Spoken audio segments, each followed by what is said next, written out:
Udah pada siap semuanya?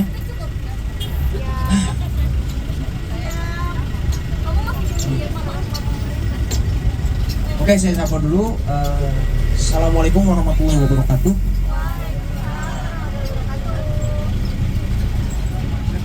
Oke, selamat malam semuanya. Selamat datang di Bandros ya.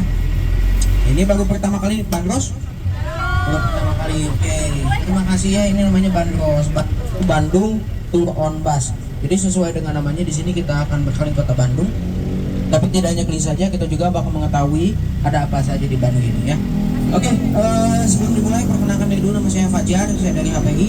Saya tidak sendiri di sini, saya bersama Pak Agus sebagai pilot kita kali ini. Ya, boleh disapa dulu Pak Agusnya. Pak Agus. Ya. Di sini ada orang dari luar kota Bandung. Dan dari mana? Lembang. Cilegon. Lembang luar kota ya, karena Kabupaten Bandung Barat. Dari Cilegon ada lagi.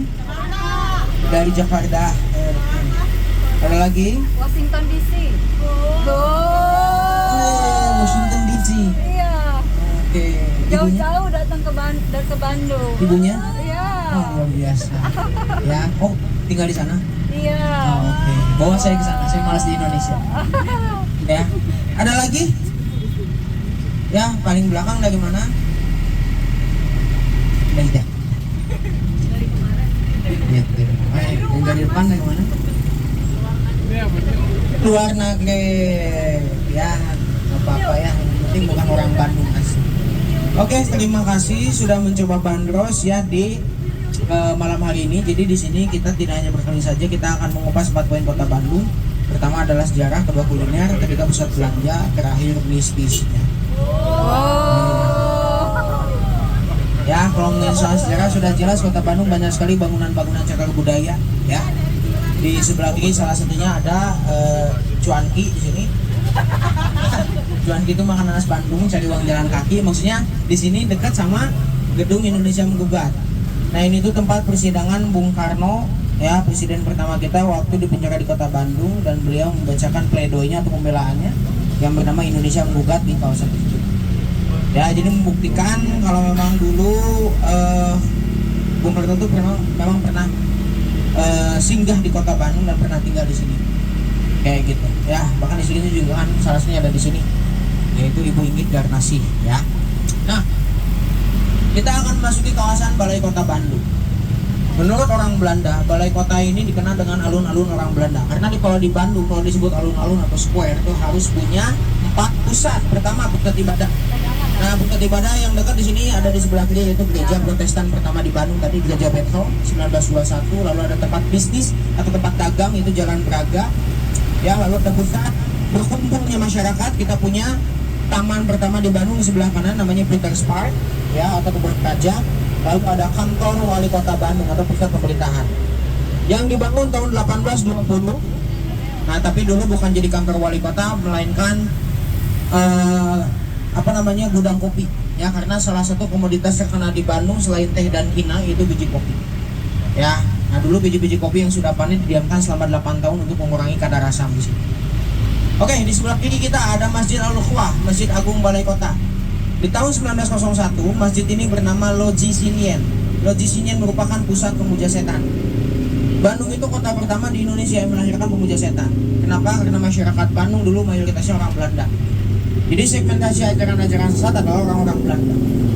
Siapa yang nyebarin? Orang Rusia.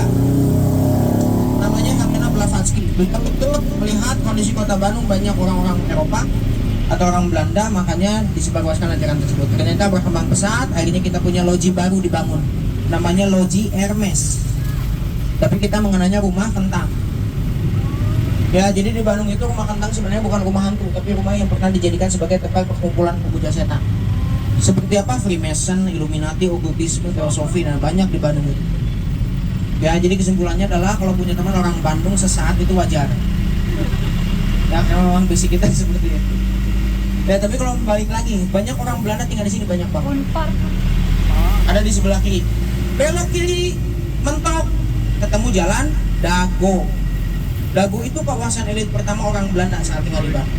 Kenapa sih harus Dago? Karena datarannya tinggi, 1000 meter di atas permukaan laut. Itu kawasan Dago.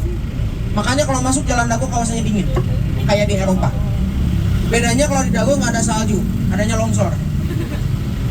Ya karena itu kawasan perbukitan. Ya makanya kenapa kita punya sebuah fenomena namanya patahan lembang atau sesar lembang. Ya karena ini salah satu kejadian yang membuat orang Bandung itu sangat was-was. Ya karena kita akan menghadapi gempa bumi yang cukup besar, bahkan bisa melebihi gempa bumi yang ada di Aceh tahun 2004. Ya karena fenomena tadi patahan lembang atau sesar lembang, pergeseran tanah setiap tahunnya. Oke, karena saking banyak orang-orang Belanda tinggal di sini, mereka itu punya istana. Nah, istananya itu ada di kota Bandung ini. Nanti ada di sebelah kiri. Karena sekarang sudah jadi markas Panglima Kodam 3 Siliwangi. Namanya Paleis van der Leger. Nah, Paleis van der Leger ini istana yang diagung-agungkan. Ya, kenapa? Karena dulu banyak sekali jenderal-jenderal yang menyerah terhadap Hindia Belanda di kawasan ini. Nanti kita akan lihat ada di sebelah kiri.